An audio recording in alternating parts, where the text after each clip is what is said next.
One of the men my unfaithful wife had entangled herself with pressed a knife against my neck and sneered, "Now you're a proper cuckold. Sit back and watch while we enjoy ourselves with her." Their taunts filled the room, and my wife, Sophia, joined in. With a smug smirk, she said, "Watch, loser, and maybe you'll finally learn how to treat me right." What they didn't realize, however, was that they had underestimated me. That night, I paid the first one a visit. He ended up in the ICU courtesy of a baseball bat. As for the others, I reserved something far worse. The blade's chill bit into my skin, its sharp edge nicking just enough to draw a thin line of blood. My wrists and ankles were bound tightly to the chair in the center of my own living room, the leather straps digging into my skin. Victor, the largest of the trio, towered over me with an air of disdain. His cohorts, Emil and Marco, stood on either side, their mocking laughter echoing through the space. On the couch across from me, Sophia lounged with unnerving calmness. She sipped wine as though she were hosting a soiree instead of watching her husband held captive. Her sleek black dress clung to her figure, and one of her high heels dangled lazily from her toes. Her posture was relaxed, her expression smug, her lips curled into a smile that oozed cruelty. "You're a real cuckold now," Victor sneered, his voice laced with venom. "Sit tight and enjoy the show." My jaw tightened, my heart pounding furiously. Sophia leaned forward, her gaze locking onto mine with icy contempt. "Watch closely. You pathetic excuse for a man," she hissed. "Maybe you'll finally learn how to please me." Their laughter filled the room, boastful, mocking, and utterly dehumanizing. But they couldn't see it. None of them had the slightest clue that this was not my downfall. It was the beginning of their reckoning. Sophia and I had once been the kind of couple others envied.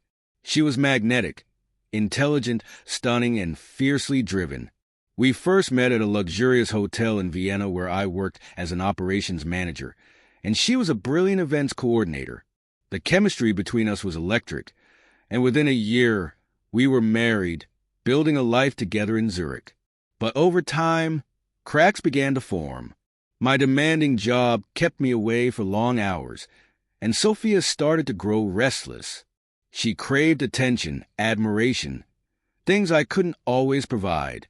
I noticed the changes: hush phone calls, unexpected nights out, and the growing distance when I tried to hold her. I convinced myself it was temporary, that we could repair things. Deep down, though, I knew something was terribly wrong. The breaking point came 3 weeks ago.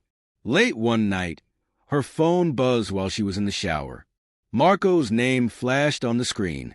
I hesitated, guilt warring with curiosity, but I couldn't resist. The messages I found were explicit, filled with promises of secret nights and forbidden indulgences. And Marco wasn't alone. Victor and Emil had their own damning threads of conversation. Sophia wasn't just unfaithful. She had crafted an entirely separate life. The next evening, I confronted her.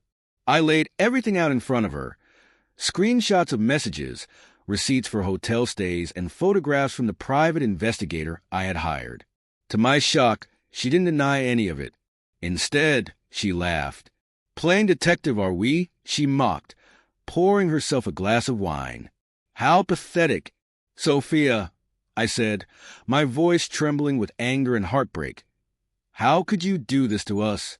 She shrugged, completely unbothered. "Because you're dull, Elias. You bury yourself in your work, and don't see me anymore.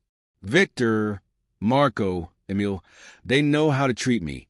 They make me feel alive." Her words pierced me deeper than any blade could, but I forced myself to remain calm. "You're throwing away everything we built for them? For this? For fun?"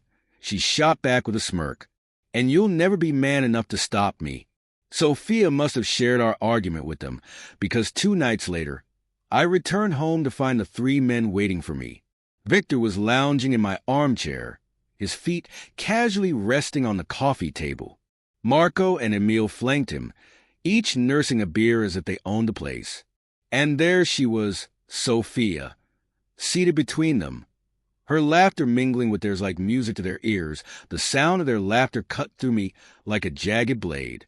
Before I could act, Victor stepped forward, his massive frame filling the doorway. "Sit down," he commanded, his voice heavy with menace.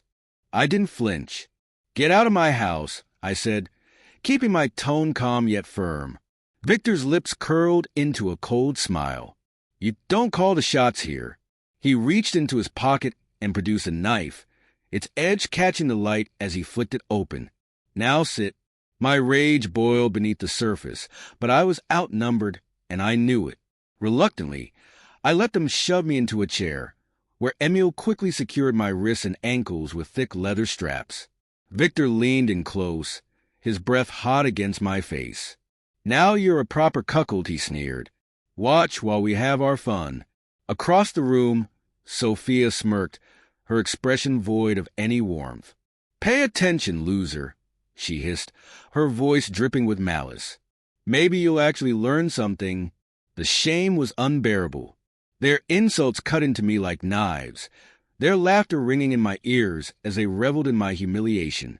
But even as I sat there helpless and bound, my mind worked relentlessly. I studied everything, every word, every gesture, every cruel smile. I burned it all into my memory, vowing that each one of them would face the consequences of their actions. Victor was the first. I waited for the right moment, carefully observing his routines. He worked as a bouncer at an exclusive nightclub, finishing his shifts late at night, and always walking alone to his car in a secluded alley. It was the perfect setting, dark, quiet, and isolated. One night, I followed him, a baseball bat concealed under my coat. As he reached his car, I stepped out of the shadows. Victor spotted me and let out a chuckle. "Elias, what are you going to do? Scare me?" I didn't answer. Instead, I swung the bat with all the force I could muster. It connected with his ribs, the sound of the impact echoing in the narrow alley. He crumpled to the ground, gasping for air, but I didn't stop. Each swing released a fragment of the anger and humiliation I'd been forced to swallow. When I finally stepped back, Victor was barely conscious, his body battered and broken. I left him there, knowing someone would find him eventually. He would survive, but he'd never forget that night. Next came Emil and Marco, but their punishments would be far more devastating. I had collected every shred of evidence, messages, photos, and videos captured by the hidden cameras I'd installed in the house. Emil's life was built on a facade. He had a wife and 2 young children, his reputation rooted in respectability. Marco, on the other hand, was an up-and-coming artist with a carefully cultivated image. I destroyed them both. For Emil, I sent the incriminating evidence directly to his wife, ensuring she saw every explicit detail. She filed for divorce the very next day, taking their children and half of his assets. News of the scandal reached his employer, who promptly fired him, leaving him penniless and alone. Marco's fall was even more public. I leaked everything to the media, making sure his name became synonymous with disgrace. Art galleries severed ties with him, clients abandoned him, and his once promising career crumbled overnight. And then there was Sophia. I handed her divorce papers and froze every joint account we shared. I stripped her of her finances, her social standing, and her allies. The woman who once sneered at me, confident in her power, was left with nothing. She begged for mercy, but her pleas fell on deaf ears. Months later, I stood on the balcony of my new apartment, watching the city lights shimmer in the distance. Victor was still in the hospital, nursing injuries that would haunt him for the rest of his life.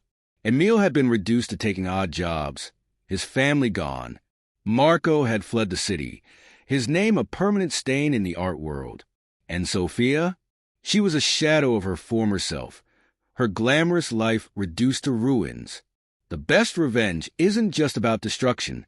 It's about making them live with the aftermath of their choices. As I sipped my drink, a thought crossed my mind. Some betrayals don't break you. They forge you into something stronger. And stronger I had become,